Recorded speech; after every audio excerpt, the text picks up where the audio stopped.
മഞ്ജുമേ, ഞാൻ ഫിഷിങ്ങിനോട്ട് വേ.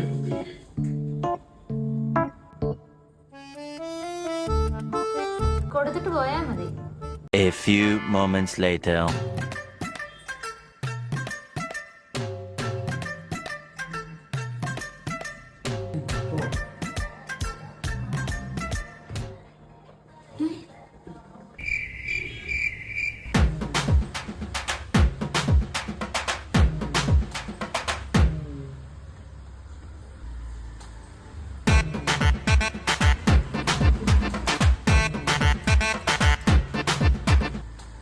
കൊടുത്തിട്ട് പോയാ മതി.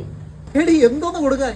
കോംബോ. ഗൈസ്, അങ്ങനെ ആദ്യമായിട്ട് നമ്മളൊരു അൾട്രാലൈറ്റ് കോംബോ ഇറക്കിയിരിക്കുകയാണ് കേട്ടോ. ഈ ഒരു കോംബോയ്ക്ക് വളരെ വലിയൊരു പ്രത്യേകത ഉണ്ട്. അതായത് ഇത് മൊത്തം ഓപ്ഷൻസ് ആണ്. ഇതിലെ റോഡിനെ പറ്റി പറയുവാണെങ്കിൽ എക്സീഡിന്റെ തന്നെ 2 ടൈപ്പ് റോഡ് വരുന്നുണ്ട്. ഇതിൽ നിന്നും നിങ്ങൾക്ക് ഇഷ്ടമുള്ളത് സെലക്ട് ചെയ്തെടുക്കാം. ഇനി ഇതിലെ റീൽ ആണെങ്കിൽ ലൂക്കാനയുടെ ഗ്ലിറ്ററും സ്വീറ്റ് കാൻഡിയും രണ്ടും അവൈലബിൾ ആണ്. നിങ്ങൾക്ക് ഇഷ്ടമുള്ളത് ഇൻക്ലൂഡ് ചെയ്യാം കേട്ടോ. ഇനി ബ്രൈഡിന്റെ കാര്യത്തിൽ ബ്രാവോയുടെ 18 LBയുടെ അൾട്രാലൈറ്റ് ബ്രൈഡ് ആണ് കേട്ടോ നമ്മൾ ഇൻക്ലൂഡ് ചെയ്തിരിക്കുന്നത്. ഇതിന്റെ കൂടെ ബ്രാവോയുടെ അൾട്രാജിനിന്റെ 4 കളറിൽ ലൂറ് വരുന്നുണ്ട്. ഇതിൽ നിന്ന് നിങ്ങൾക്ക് ഇഷ്ടമുള്ളത് സെലക്ട് ചെയ്തെടുക്കാം. ഇനി ഷാഡിന്റെ കാര്യത്തിൽ ഒട്ടും കുറയ്ക്കുന്നില്ല. അൾട്രാ പാനിക്കിന്റെ 4 കളർ ഷാഡ് വരുന്നുണ്ട്. ഇതിൽ നിന്നും നിങ്ങൾക്ക് ഇഷ്ടമുള്ളത് സെലക്ട് ചെയ്തെടുക്കാം കേട്ടോ. ബോസ് എന്ന പേരുള്ള അൾട്രാലൈറ്റ് ഫ്രോഗിന്റെ കളക്ഷൻ കണ്ടോ, കയ്യിൽ ഇങ്ങനെ നിറഞ്ഞിരിക്കുവാണ്. ഇതിൽ നിന്നും നിങ്ങൾക്ക് ഇഷ്ടമുള്ള ഒരെണ്ണം സെലക്ട് ചെയ്തെടുക്കാം. ഇത്രയും ഐറ്റംസിന്റെ കൂടെ ഒരു അൾട്രാലൈറ്റ് ടാക്കിൾ ബോക്സ് കൂടി ഇൻക്ലൂഡ് ആണ്. ഈ കാണുന്ന ഇത്രയും ഐറ്റംസ് നിങ്ങൾക്ക് കിട്ടാൻ പോകുന്നത് വെറും 3500 രൂപയ്ക്കാണ് കേട്ടോ. ആവശ്യമുള്ളവർ നേരെ ഫോൺ എടുക്കുക, ഷോപ്പിലേക്ക് വിളിക്കുക. ക്യാമറമാൻ മഞ്ജിമയോടൊപ്പം സൂരജ്.